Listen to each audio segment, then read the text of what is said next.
બહુ કોમ કરે નખાય મેં અને આજે શું કેવું ધ્રુવ? હા તો શું લાગે ગઈ લાગે જ છે પણ કેલક કી મજબૂર છે. થાક તો ઘણો લાગ્યો છે પણ મજબૂર છે, આદત થી મજબૂર. ભાઈ અમારા માટે ખજૂર લાવી છે. Hello guys, good morning, welcome to my new vlog. તો ગાઈઝ આજનો વ્લોગ સ્ટાર્ટ કર્યો છે આપણે એમજી વિલા સોસાયટીમાંથી.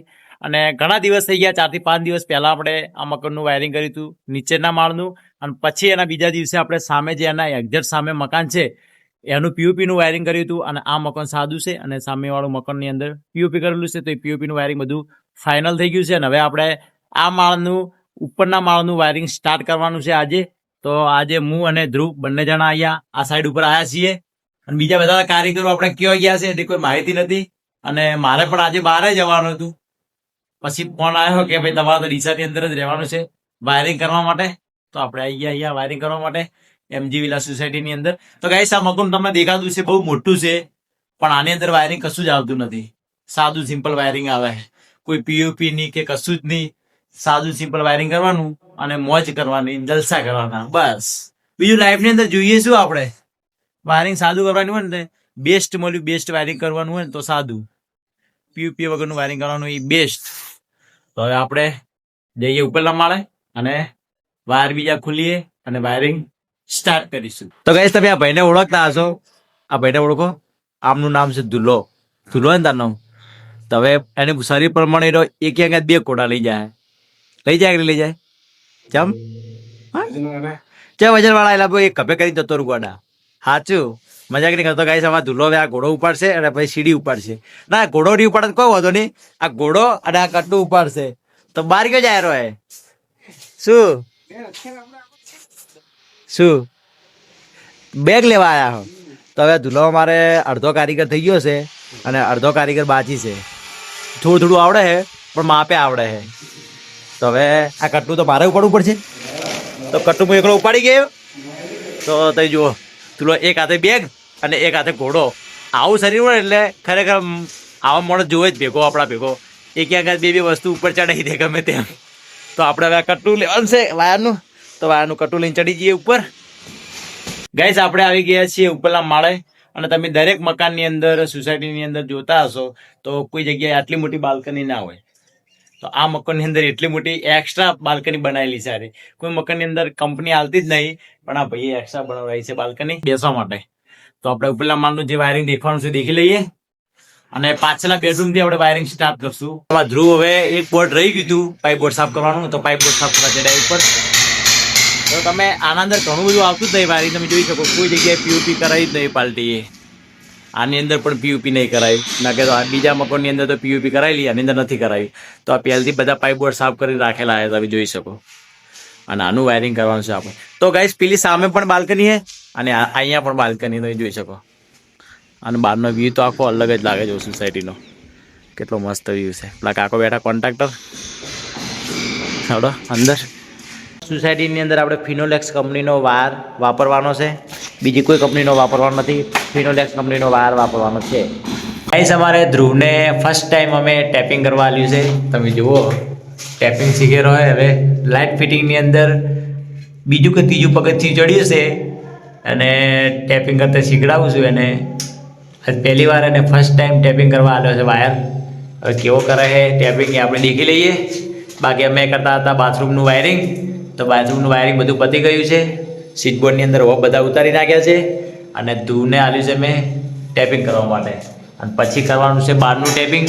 એ તો હું કરી દઈશ, એ ધ્રુવને નહીં આપીએ. અને આ વોલનું વાયરિંગ બધું પતી ગયું છે, ખાલી ટેપિંગ બાકી છે, એ પણ કરી દઈએ. પછી ઉપરના માળનું વાયરિંગ બધું પતી જાય પછી ખાલી એક આ બોર્ડ અને આ સ્વિચ બોર્ડમાં ઉતારવાનું બાકી છે અને સામે ગોળાનો પોઈન્ટ કરવાનો બાકી છે. આની પાઇપ બ્લોક થઈ ગઈ છે, તોડી જ અને પછી કરીશું આનું. મોસ્ટ ઓફ બધું વાયરિંગ તો પતી ગયું છે. વોલનું અને પાછળ જે બાલ્કની છે એનું પણ વાયરિંગ અમે પતાવી નાખ્યું છે. સ્વિચ બોર્ડની અંદર વાયર પણ આવી ગયા છે. અને હવે ખાલી અમારે સીડીનું મેન બાકી રહી ગયું છે, એ અમે કાલે કરીશું. કારણ કે આના અંદર પંચર છે એટલા માટે. અને ધ્રુવ અમારે બધો સામાન ભેગો કર્યો રહે, સામાન બધો ભેગો કરે છે. અને તમે આ ભાઈને જોઈને કહી શકો, શકલ જોઈને આપણે એવું કહેવાય કે આ ભાઈને આજ બહુ થાક લાગ્યો હશે. કારણ કે શકલ એકદમ કાયમ હોતી એના કરતી અલગ છે આજે આખી. આજે બહુ થાક લાગ્યો, બહુ કામ કરીને ખાઈ મેં એને આજે. શું કેવું ધ્રુવ? થાક તો શું લાગે ગઈ? લાગે જ છે પણ કેલક કી મજબૂર છે. થાક તો ઘણો લાગ્યો છે પણ મજબૂર છે, આદતથી મજબૂર. અને શકલ જોઈને કપડાં જોઈને ખબર પડે કે આજ ભાઈએ બહુ મહેનત કરી છે, સખત મહેનત કરી છે આજે. ભાઈને જેટલો પગાર છે ને એના કરતી ડબલ કોપ કરેલા છે, 3 કરોડ. શું કહેવું ધ્રુવ? ઉપર તાક તો કર્યો. શું કહેવું? પગાર થાય એનું 3 કરોડ કામ કર્યું લે. કોમ તો કરવું જ પડે ને યાર. કોમ તો કરવું પડે. હા ઘરનું છે એટલે રાઈટ વાત બોલ્યો, સાચો બોલે. હવે જો મારો સામાન ભેગો કરી નાખે ફટાફટ. ગાઈસ હવે આપણે ઉતરી જઈએ નીચે અને ધ્રુવ આવી જાય વાર લઈને નીચે અને પછી હાથ પગ ધોઈને અને પછી નીકળશું દુકાને. અને આજે તો બાઇક લાવ્યું નથી એટલે રિક્ષામાં જવાનું છે આપણે. તો દુકાને જઈશું પહેલાં, સામાન બીજો દુકાને મૂકીને અને પછી જઈશું આપણે ઘરે. આપણે પહોંચી ગયા ઘરે અને આ સાઈડ તમે જુઓ અમારા કિરણ બેઠા છે અહીંયા અને આ સાઈડ મમ્મી શાકભાજી કટિંગ કરે છે. આ તમારા મૈસાને મારો ગોળ નહીં ખાવાનો, તમારે બેન અલગ લાવ્યો ભાઈ, તમારો ગોળ આવ્યો. આવું લે કોઈ આપણા ફેમિલીમાં ગાઈસ તમે જો હવ અને ગોળ અલગ લાવે આવા મોણસો. તમારે મૈસાને બેન ખજૂર અલગ, મારી ખજૂર અડવાની નહીં તમારે, હે? તમારા માટે લાવ્યો. તો ગાઈસ જો અમારા ભાઈ અમારા માટે ખજૂર લાવી છે, ગોળ લાવશે. કાળા મરી ખાવા હોય તે લાવ્યો છે. કાળા મરી એ તો બધે ખાતો હોય છે. કી ધરાક આ તો મારા શરીર માટે લાવી છે. તો અમારે ભગવાન શરીર અમને આલ્યું. થોડી ખજૂર આ ચલી કોઈ આ દાળ નહીં ખાવાની, હું પલાળી દાઈ દો પોસ દો તમને પોસ જ પીવાની હોય, ખાલી દાડાની આખા દાડી પોસ જ પીવું હોય. આ તો પીવાડો પોચ તો પોચ ઘણી થઈ ગઈ આપણે કિરણ. અને આ પોચ મખાના જ ખાવાના ખાલી. એવું હે? અને હવે ખાલી થઈ જાશે આ તમારી ખજૂર દાડાની ખાલી 2 જ, વધારે નહીં. હવે અમારું પેકેટ તમે કાયમ ખકે 2 ખ તમાર દુવા પર હું નહીં આવું બાર પટ દે તો જવા દે રાઈ ખજૂરનું પેકેટ માર તો સે ઉપર પડી ના હોય એટલે પડ્યું એ ભાઈ પેલું પેકેટ જેવું છે, પેલું સિગરેટ થોડું થોડું કોક છે મખાના છે એટલે ખાવા માટે આવે, શરીર બને એના માટે. અલ્લા તો અલ્પી સાહેબ તો ભાઈ આપણા માટે લાગે. પછી આમાં પ્રમે કમી મરી જાય આટલું ના ખાતો છે કોણ એ આજી વાત છે. આ શું ભાવ લાવી? હાઈ ટીબીની હાઈ રસ્તે ટીબી બડી શિપર ને જાત્રા આના ગોળ શું ભાવ લાવ્યા દેશી? આ હાઈ ટીબીની ના હાઈ ટીબીની. ગાઈસ આ વ્લોગને હું એન્ડ કરું છું. આઈ હોપ તમને આજનો વ્લોગ પસંદ આવ્યો છે. પસંદ આવ્યો તો લાઈક કરજો, ચેનલ પર ના તો સબસ્ક્રાઇબ કરી દેજો અને ફરી મળીશું કાલે નવા એક વ્લોગ સાથે. તબ તક બાય, ટાટા.